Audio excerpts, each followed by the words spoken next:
Hello, thanks for being in a new video. On this occasion I have unboxing of the ZTE Axon 70. You have to start.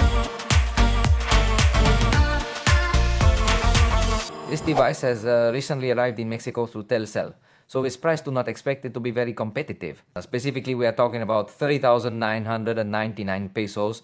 On the screen you see the reference price in dollars just to give you an idea, but remember that the prices here are not the same as over there. Once we have mentioned the price, let's proceed to take this device out of its box so that we can get to know it a bit more closely and check if it has any aspects that are truly remarkable. Right from the start, it appears that the manufacturer, through this protection, is highlighting some notable features such as the camera's resolution, its storage capacity, and the charging speed, which I will be discussing with you in a moment. However, for the moment, we're going to carefully take this device out of its protective casing and then we'll proceed to show you the design.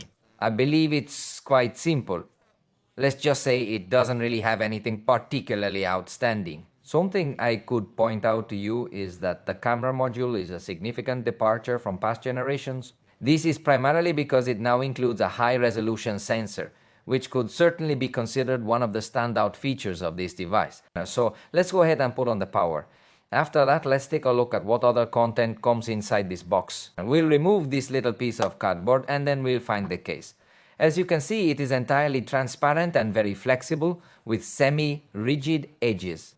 Honestly, it's a basic level of protection, but it's always nice that it comes included in the box, so you don't need to go out and purchase it separately. Then we are going to locate the key that allows us to remove the tray, and after that we will finally get to the documentation, which is better known as the paperwork. Now we are going to search for the charger, which I personally find quite fascinating. It's a really tiny charger even though it is 22.5 watts.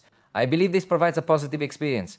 We managed to find a good balance between an ultra-compact charger and one that still performs as a fast charger, at least in theory. However, in the video review, we will conduct a specific analysis to understand the power that it could reach is significant. Finally, it includes a cable, which is a USB-A to USB-C type. Pay attention to the fact that it's quite a short cable, so I doubt it will provide you with the best experience. You might need to purchase a different cable, but be certain that it has the appropriate gauge to handle this fast charging.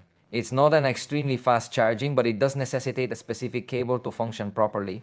So, well, that is exactly what we find here on the device. We are going to carefully put all of this content away once again, and we are going to focus on the phone to give you the full specifications.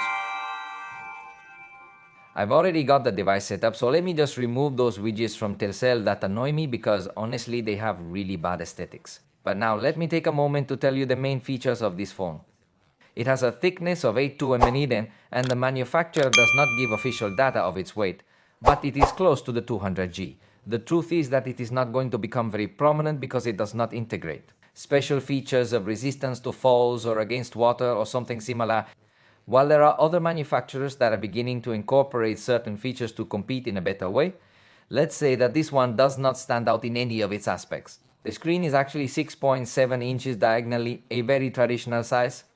However, it features an HD resolution, meaning it lacks the level of detail we would prefer and that we see in some other screens. Additionally, it is an IPS panel, which doesn't provide the best viewing angles. However, what is indeed appealing is its refresh rate, reaching up to 120 Hz. This means it displays very fluid movements, just as you would hope for. We will find mono sound and not stereo, and of course if you have headphone jack. The front camera is 16 megapixels with f2.0 point aperture and fixed focus, and let's take a look at the results.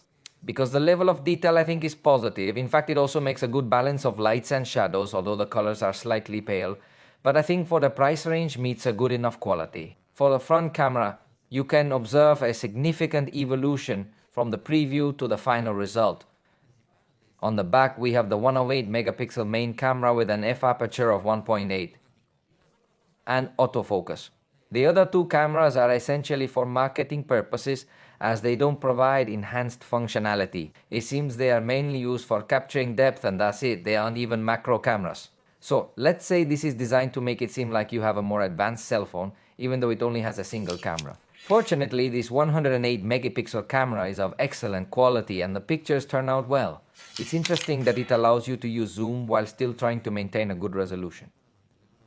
Note that the maximum zoom is 10 times, and honestly, the results look quite well defined, especially when considering its price range, of course. So let's just say that the main camera gets to defend itself in a good way. For video recording, we are going to find full HD available on the rear camera as well as on the front camera. On the battery, we have no surprises. It has a capacity of 5000 mAh, supporting 22.5 watts charging with charger included in the box. It has Android 14 and on it iOS 14. In this sense, I think we would have liked to see a more recent version of the software, considering that Android 15 has already been running for a long time. It has been on the market for a few months. In storage, we found 256 GB, a point that I think is positive, and also comes with 6 GB of physical RAM. They also add virtual RAM, but you know that here at ZTE, we have tested it and it does not seem to be very useful, but at least it has a good amount of physical RAM and the processor is a Unisoc T6116. The truth is that the processor itself is pretty weak for the price at which this device competes. In the review, we will see if the RAM memory helps it to maintain a smooth performance. For now, it is not perceived as slow, but let's see the numerical results in benchmarks. For example, in Geekbench in a single core, we have 464 points, and in multi-core 1560 and SIN, confirming that it is a relatively slow processor, and in Antutu obtained 277,542 points.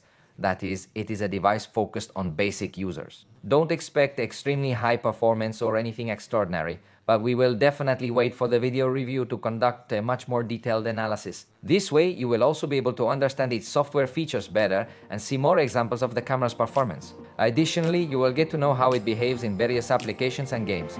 For now, we have reached the conclusion of this video. If you enjoyed it, feel free to let us know, and we will see you next time.